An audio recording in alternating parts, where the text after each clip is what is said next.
ادھر وفاقی وزیر آئی ٹی نے انٹرنیٹ مسائل ترجیحی بنیادوں پر حل کرنے کا عزم دہرا دیا ہے۔ نیوز کانفرنس میں شہزاد فاطمہ کی جانب سے کہا گیا کہ انٹرنیٹ کی سپیڈ تیز کرنے میں حائل رکاوٹیں ضرور ہیں، لیکن اسے دور کرنے کی کوشش کی جا رہی ہے۔ شہزاد فاطمہ نے کہا کہ اے آئی ٹیکنالوجی کے ذریعے آئی ٹی کے شعبے میں انقلاب آیا ہے، جس سے فائدہ اٹھانا ہوگا۔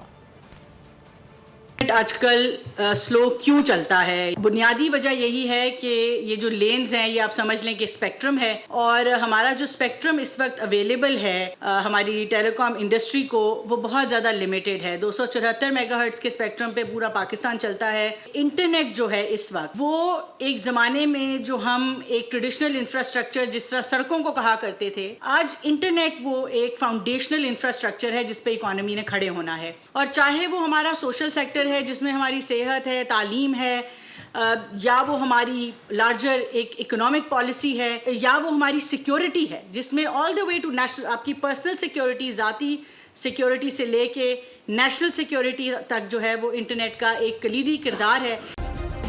سبسکرائب کریں اور بیل دبائیں تاکہ کوئی خبر رہ نہ جائے۔